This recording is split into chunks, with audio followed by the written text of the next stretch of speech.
दोपहर को अचानक से हस्बैंड का फ़ोन आता है और जी बोलते हैं कि आज शाम को खाने पर मेरे फ्रेंड्स आ रहे हैं कुछ, जो कि बहुत ही ख़ास फ्रेंड्स हैं, बहुत ही ख़ास कुलीग्स हैं।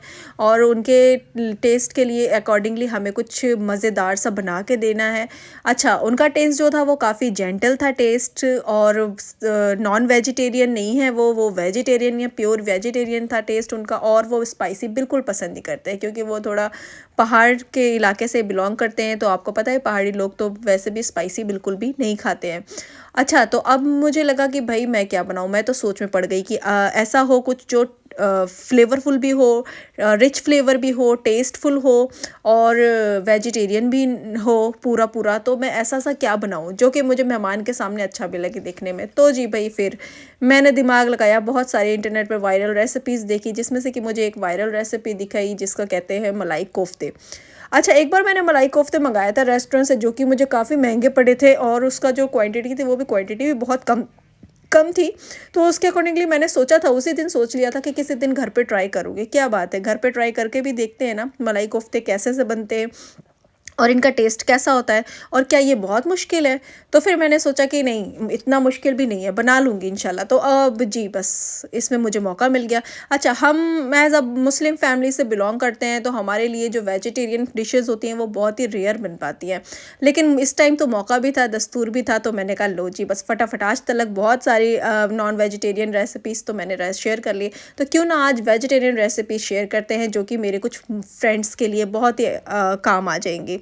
तो आपने रेसिपी को बिल्कुल फॉलो करना है स्टेप बाय स्टेप, और आप घर पर ही बना सकते हैं बिल्कुल रेस्टोरेंट स्टाइल, बहुत ही ज़बरदस्त सा मलाई कोफ्ता। ये देखें, तो इस पे हम शुरू करते हैं। अस्सलाम वालेकुम, welcome back to Ayesha kitchen corner, जिसमें आप सबका एक बार फिर से वेलकम है। मलाई कोफ्ते की रेसिपी के लिए आपने दो मेन इंग्रेडिएंट्स ले लेने हैं, जिसको कहते हैं एक पनीर और दूसरा होता है बॉइल्ड पोटैटोज़। तो ये आपने अपने अकॉर्डिंगली लेना है। मुझे मेहमान के लिए बनाना था, मेहमानों के लिए, तो मैंने थोड़ी सी ज़्यादा क्वांटिटी में लिया था, जिसमें मैंने हाफ़ केजी पनीर लिया था और तकरीबन 5 to 7 आलू लिए थे, जो कि मैंने पहले ही बॉयल करके रख लिया था। ये तैयारियां मैं पहले से शुरू कर रही थी, मैं तकरीबन 3 बजे लग गई थी।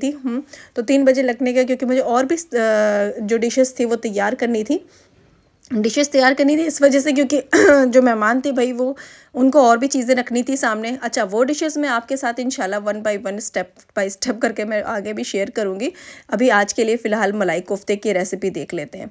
जैसे कि आपने पिछली अभी स्क्रीन पर देखा होगा कि मैंने जो साथ में ग्रेट करा हुआ पनीर डाला, ग्रेट करा हुआ आलू डाले, और ग्रेट करके कुछ चीज़ें ऐड करी थी। इसमें काजू भी था, हरी मिर्च थी, थोड़ी सी जिंजर था, थोड़ी सी ब्लैक पेपर थी, थोड़ी सी रेसन्स थी। रेसन्स को आप अंदर फिल कर सकते हैं। और तो बाइंडिंग के लिए हमने मैदा डालना है। अच्छा, अब मुझे कमेंट करके ये मत पूछना कि आपने वाइट कलर का इसमें क्या डाला है। मैंने मैदा डाला है, और चलिए मैं आपको स्क्रीन पे लिख भी दूंगी बाद में कि इसमें मैंने मैदा डाला था।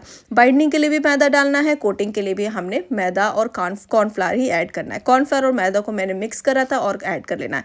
एक बात को आपने ज़रूर से याद रखना है कि इसकी मिक्सिंग ओवर मिक्सिंग नहीं करनी है। अगर आपने ओवर मिक्सिंग की तो आपके कोफ्ते टाइट हो जाएंगे। तो इस तरीके की जो कुछ खास टिप्स एंड ट्रिक्स होती हैं, उसे फॉलो करने के लिए आप वीडियोस को पूरा देखा करें, और बिल्कुल भी आप स्किप ना किया करें। अगर आप लोग स्किप कर देते हैं वीडियो, फिर बाद में रेसिपी ख़राब बनती है, तो आप कहते हैं कि ये जो वीडियोस वाले होते हैं वो तो वायरल ने, वो फेक होते हैं, आप लोग बनाते कुछ हैं और दिखता कुछ है। तो देखिए, आपके सामने जो आयशा किचन कॉर्नर में आपको सारी चीज़ें बिल्कुल रॉ मटेरियल में दिखेगी।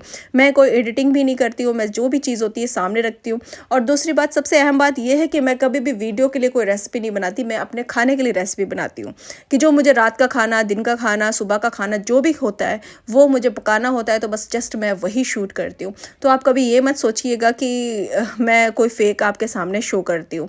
तो ये देखें, इस तरीके से मैंने अब जो आपको बताया था, सारी चीज़ों को मिक्स कर लेना है, ओवर मिक्सिंग नहीं करनी है। और इसके बाद आपने कोफ्तों को आपने शेप दे देना है। शेप देने के बाद आपने इसको ऑयल में फ्राई कर लेना। ऑयल का जो टेम्परेचर होना चाहिए, बेसिक चीज़ मैं आपको बता दूं, जो ऑयल का टेम्परेचर होना चाहिए बिल्कुल मीडियम टू हाई होना चाहिए। बिल्कुल भी बहुत तेज़ आपकी आंच नहीं होनी चाहिए। ऑयल टेम्परेचर आपने बिल्कुल देखना है, वरना आपके जो कोफ्ते हैं वो फट जाएंगे। बहुत ही हल्के तरीके से, एहतियात से आपने कोफ्तों को डालना है। कोफ्ते को जब कोटिंग हो जाए तभी आपने थोड़ा सा हिलाने हैं कोफ्ते, पहले आपने चम्मच उसमें नहीं हिलाना है, ठीक है। इसके बाद ये देखें, इसको गोल्डन ब्राउन होने तक इसको अच्छे से आपने फ्राई कर लेना है। ये देखें, इस तरीके से जब इसका कलर आ जाए तो आपने इसको साइड पर किसी पेपर पर निकाल लेना है, और वन बाय वन करके इसमें सारे कोफ्तों को आपने फ्राई कर लेना है। आप सबसे एक बार रिक्वेस्ट ये है कि जब तक मेरे कोफ्ते फ्राई हो रहे हैं आप लोग मेरे चैनल को सब्सक्राइब कर दीजिए, बेल आइकन को प्रेस कर लीजिए, जिससे आपको आने वाली वीडियो मज़ीद आप तक पहुंच जाए। अगर आप मेरे चैनल पर न्यू हैं तो सब्सक्राइब करें, कमेंट भी करें और बताएं कि आप कहां से मेरी वीडियोस को देख रहे हैं, क्योंकि मुझे आपके कमेंट पढ़ना बहुत अच्छा लगता है। सारे कोफ्तों को मैंने 1 बाय 1 करके तकरीबन 3 बैच में इसमें तैयार के लिए थे। आप देख सकते हैं स्क्रीन पर कि आधा किलो पनीर और 5-6 आलू में कितने सारे कोफ्ते बनकर तैयार हो चुके हैं। अच्छा, कोफ्तों के जो शेप हैं वो आप अपने अकॉर्डिंगली दे सकते हैं। मैंने सिलेंड्रिकल शेप दिया है क्योंकि जैसे मैंने आपको बोला कि मैं रेस्टोरेंट स्टाइल बना रही हूँ, तो जब आप रेस्टोरेंट में जाके कोफ्ते खाते हैं तो उनके शेप अक्सर सिलेंड्रिकल ही होते हैं। और दूसरी बात, कोफ्तों में हमेशा जब आप जाकर रेस्टोरेंट में खाएंगे तो कोफ्ते के ऊपर वो ग्रेवी डालते हैं बेसिकली, लेकिन हमें यहाँ पर मेहमानों के लिए सर्व करना था और साथ में हमारे रोटी थी, तो इस वजह से मैंने उसको ग्रेवी के साथ ही अंदर डिप करके बनाया कोफ्ते। ठीक है, तो बाद में आप लोग कमेंट करके ये मत कहना कि इस तरह से कोफ्ते नहीं होते। बिल्कुल बेसिकली इस तरह से कोफ्ते नहीं होते हैं। कोफ्ते जो होते हैं, ये मलाई कोफ्तों की जो रियल बात ये होती है कि पहले कोफ्ते रख दिए जाते हैं और उसके ऊपर जस्ट ग्रेवी को इस तरह से फैला के पोर कर दिया जाता है। तो लेकिन वो मैं इस तरह से नहीं कर सकती थी, बिकॉज जो खाने वाले थे उन्होंने डिनर करना था बेसिकली। अगर मैं इस तरह करती तो उनको बहुत ही सूखा सूखा सा लगता और मेरे पास और कोई ग्रेवी का ऑप्शन नहीं था, क्योंकि मैं चाहती थी कि उनको क्वांटिटी कम और क्वालिटी पर ज़्यादा काम करूँ। तो ठीक है जी, इस तरह से बात करते करते मैंने दिखाया आपको स्क्रीन पर कि हमारे जो कोफ्ते थे वो सारे 3 बैच में बिल्कुल रेडी हो गए हैं।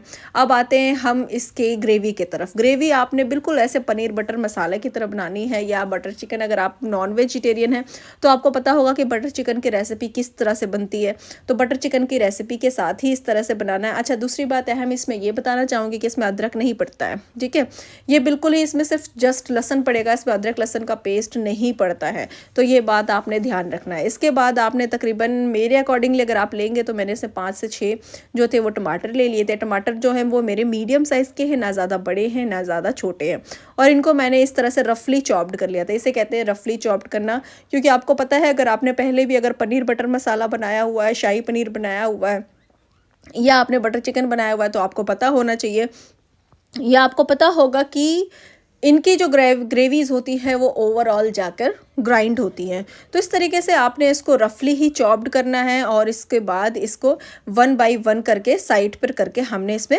ऐड कर देना है और जस्ट इसको हमने सॉटे करना है। अच्छा, सॉटे करने के लिए मैंने कुछ इसमें स्पाइसेस भी ऐड किए थे, जिसमें सबसे पहले मैंने इसमें 4 टेबलस्पून रिफाइंड ऑयल यूज़ किया है। आप रिफाइंड ऑयल यूज़ करिएगा, अगर आप घी यूज़ करना चाहते हैं तो आप घी भी यूज़ कर सकते हैं। हाँ, मस्टर्ड ऑयल मत यूज़ करिएगा। इसके बाद स्क्रीन पर जो आपको दिख रहे हैं ये स्पाइसेस, जिसमें ज़ीरा है, थोड़ी सी जावित्री है, 2 बड़ी इलायची है, 4 छोटी इलायची है और दालचीनी है। ये सारी चीज़ों को ऐड करके आपने थोड़ी देर के लिए सॉटे कर देना है। सॉटे करने से ये होता है, देखिए कि जो गरम मसाले का जो फ्लेवर होता है, जो खुशबू होता है, वो ज़्यादा इन्हेंस होके आती है। और इसके बाद जस्ट आपने ये जो चॉप्ड टोमेटोज़ थे रफली चॉप्ड, ये आपने 1 बाय 1 करके ऐड कर देने हैं।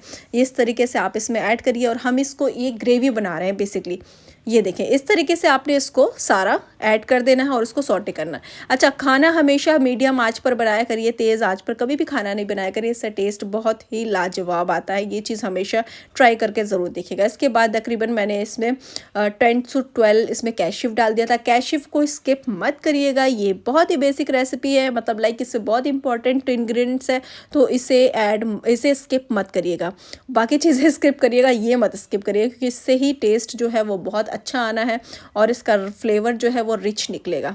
इसके बाद इसमें जस्ट कलर के लिए मैंने थोड़ी सी पिंच ऑफ टर्मरिक डाली थी और इसमें अभी मैं रेड चिली फ्लेक्स भी डालूंगी। इसमें थोड़ा सा जस्ट रेड चिली फ्लेक्स नहीं, रेड पेपरिका पाउडर, वो मैंने ऐड किया था और थोड़ा सा इसमें सॉल्ट ऐड किया था, क्योंकि जैसे कि मुझे पता है मेरी परेशानी ये थी कि जो मेरे मेहमान थे वो स्पाइसी बिल्कुल भी नहीं खाते थे, तो मुझे उस तरीके से परफेक्टली बैलेंस्ड करके बनाना था। और जो हमारे घर वाले हैं वो बहुत ज़्यादा स्पाइसी भी नहीं, लेकिन हाँ नॉर्मल स्पाइसी तो खाते ही हैं, तो इस तरीके से मुझे बैलेंस करना था कि उनको भी बिल्कुल मिर्चें भी ना लगे और घर वालों को बिल्कुल फीका भी ना लगे, तो उस तरीके से बैलेंस करना थोड़ा मुश्किल था। लेकिन आपको पता है फिर कि जब अगर हम कोई खाना या कोई चीज़ दिल से बनाते हैं तो वो चीज़ तो हमारे लिए बेहतरीन हो ही जाती है। वो सारी चीज़ें हमने सॉटे कर ली, उसमें थोड़ा सा मैंने गार्लिक भी डाला था और इसके बाद हमने उसको जस्ट ग्राइंड कर लिया था। ग्राइंड करने के बाद यहाँ पर एक इंपॉर्टेंट स्टेप और बताना चाहूँगी। इसके पहले आपने इसमें बटर ऐड कर देना, थोड़ा सा ऑयल ऐड कर देना, जस्ट इसकी ग्रेवी कर देना। यहाँ पर आप चाहें तो अपनी ग्रेवी को और स्मूथ टेक्सचर देने के लिए छान भी सकते हैं। अगर आप इसको बिल्कुल रेस्टोरेंट स्टाइल देना चाहते हैं तो अपनी ग्रेवी को छान लीजिएगा। याद रखिएगा, इसे छानिएगा तो इसे बहुत अच्छा टेस्ट आएगा। अच्छा, दूसरी बात, मैं छान इसलिए नहीं सकती थी क्योंकि मेरे पास ऑलरेडी ओवरऑल बहुत मेस था, इसलिए मेरे पास बिल्कुल टाइम नहीं था, तो मैंने इसे छाना नहीं है। इसके बाद मैंने इसमें just again red paprika powder बिल्कुल फ्लेवर बैलेंस करने के बाद डाला था। इसके बाद इसमें थोड़ा सा कोरिएंडर पाउडर डाला, थोड़ा सा गर्म मसाला डाला था, थोड़ा सा पिंच ऑफ सॉल्ट डाला था। जिस तरीके से आपने इसको जस्ट इसकी ग्रेवी बैलेंस करनी है, टेस्ट बीच बीच में करते रहिएगा जिससे इसका बैलेंस खराब ना हो। आपने देखना है कि हाफ मैंने इसमें हाफ टेबल स्पून ही डाला है, तो इन चीज़ों का आपने ख्याल रखना है अगर आप अपनी जो ग्रेवी है उसे बिल्कुल बैलेंस्ड बनाना चाहते हैं, क्योंकि इसका जो टेस्ट होता है वो बिल्कुल ही रिच सा होता है, ना इसमें थोड़ी सी स्पाइसेस होती हैं, ना इसमें बिल्कुल मीठा होता है। हाँ, रेस्टोरेंट में मैं मान सकती हूँ कि रेस्टोरेंट में जब हम खाते हैं तो उसमें थोड़ा सा जो टेस्ट होता है वो थोड़ा थोड़ा मीठा आता है, तो हमें बिल्कुल अपनी ग्रेवी को मुझे मीठा भी नहीं करना था, क्योंकि आपको पता है ओवरऑल कुछ लोगों को पसंद नहीं होती है मीठी ग्रेवियाँ, कुछ लोगों को पसंद होती है लेकिन सारे लोग ये नहीं खा सकते। अच्छा, इसमें थोड़ा सा मैंने बाद में ना पानी ऐड कर दिया था, क्योंकि मैंने सोचा कि ज़्यादा थिक भी ना हो जाए कि मेहमानों के लिए थोड़ा प्रॉब्लम हो, क्योंकि ये जो कोफ्ते हैं जाके ये सोक्ड हो जाएंगे अंदर। हम इनके ऊपर ग्रेवी टिप करेंगे तो फिर वो सोक्ड नहीं होंगे, लेकिन अगर इनके अंदर मैं कोफ्तों को पोर करूँगी तो फिर वो सोक्ड कर लेंगे। और इसके बाद इसमें क्रीम लाजमी डालना है, क्रीम से इसका टेस्ट बहुत अच्छा आएगा। क्रीम डालने के बाद इसमें 1 बाय 1 करके आपने प्यार से मोहब्बत के साथ इसमें आपने कोफ्तों को ऐड कर देना है। जस्ट कोफ्तों को ऐड करिए, और कोफ्तों को ऐड करने के बाद इसमें कसूरी मेथी डाल दीजिए, और कसूरी मेथी डालने के बाद से 10 मिनट के लिए पकने के लिए रखिए। 10 मिनट मैंने बहुत ज़्यादा बोल दिया, 5 से 7 मिनट आपने, क्योंकि ये ऑलरेडी पके हुए हैं, इसमें कुछ पकाने की ज़रूरत नहीं है। बस इसका जो ऑयल है वो सेपरेट करना है हमें, जस्ट इसके थोड़ा सा जो फ्लेवर है वो पक जाए।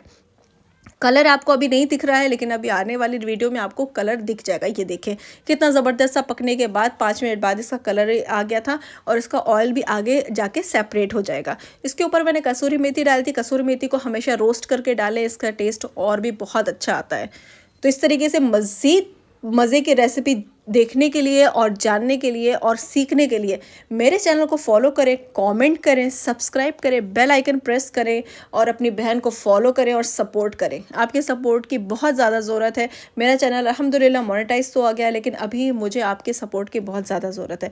तो प्लीज़ अपनी बहन की वीडियोज़ को स्किप मत किया करिए, एड्स को स्किप मत करिए करिए, पूरा देखा करिए, और इस तरीके से कॉमेंट करके बताया करिए कि आपको मेरी रेसिपी कैसी लगी।